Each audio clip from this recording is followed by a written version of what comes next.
ഇന്നൊരു ഞായറാഴ്ച ആയതുകൊണ്ടേ ചെങ്ങായിമാരെല്ലാവരും ഉണ്ട് ഇനി. അതുകൊണ്ട് തന്നെ കൂട്ടത്തിലൊരുത്തൻ്റെ വീട് മാറൽ ചടങ്ങ് അന്ന് തന്നെ അവിടെ നടത്തി. അത് കഴിഞ്ഞ് നേരെ മങ്കുവിൻ്റെ അക്കത്തേക്ക് വന്നാട്ടാ. നോക്കുമ്പോൾ കുറേ പൂട്ടക്കുട്ടികളുണ്ട്, പൊടിമക്കളാട്ടാ. പൂട്ടക്കുട്ടികൾ എന്ന് ഞാൻ പറഞ്ഞതേ ഈ പള്ളത്തിൻ്റെ പൊടിമക്കളെയാണ് കേട്ടാ. ഞങ്ങളവിടെ അങ്ങനെയാ പറയാ. അതിനെ പിടിച്ചുകൊണ്ട് നിൽക്കുകയാണ്. ഒന്നിനും തിന്നാൻ കൊടുക്കാനൊന്നും വേണ്ടിയല്ല കേട്ടാ, അക്വരത്തിലിടാനാണ്. അപ്പോഴാണ് ഈ ഒരു സാധനം കാണുന്നതേ. ദേ ഫസ്റ്റ് കുത്ത് തന്നെ ഫുള്ള് വെള്ളത്തിലാണ്ട് പോയി. രണ്ടാമത് കുത്തിയപ്പോൾ കുറേശ്ശെ കിട്ടി തുടങ്ങിയിട്ടാ. എന്താ സംഭവം എന്ന് മനസ്സിലായി? അരിനെല്ലിക്ക.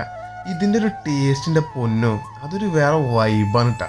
അങ്ങനെ ദേ നെല്ലിക്കത്തീറ്റ് മീൻപിടുത്തൊക്കെ കഴിഞ്ഞ് വന്നപ്പോൾ ഈ ബക്കറ്റിൽ ഇത്രയും മീൻ നമുക്ക് കിട്ടിയത്. ഇനിയും കിട്ടൂട്ടാ, തൽക്കാലം അത് മതിയെന്ന് വെച്ചിട്ടാ. അതിനെ കൊണ്ട് നേരെ വീട്ടിൽ വന്നിട്ടേ ആ തെളിഞ്ഞ നമ്മൾ സെറ്റാക്കി ചക്കുരത്തിലേക്കാണ്ട് ഇറക്കി വിട്ടിട്ടുണ്ട്.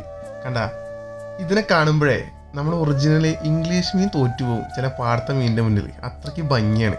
അപ്പുറത്തെ ടാങ്കിലാണെങ്കിൽ കാളാഞ്ചി ഇതൊപ്പം കിട്ടുന്നതിന് നിൽക്കുന്നുണ്ട്. ആ നിൽക്കൽ തന്നെ ഉണ്ടാവുള്ളൂ. അപ്പോൾ ശരി എന്നാ.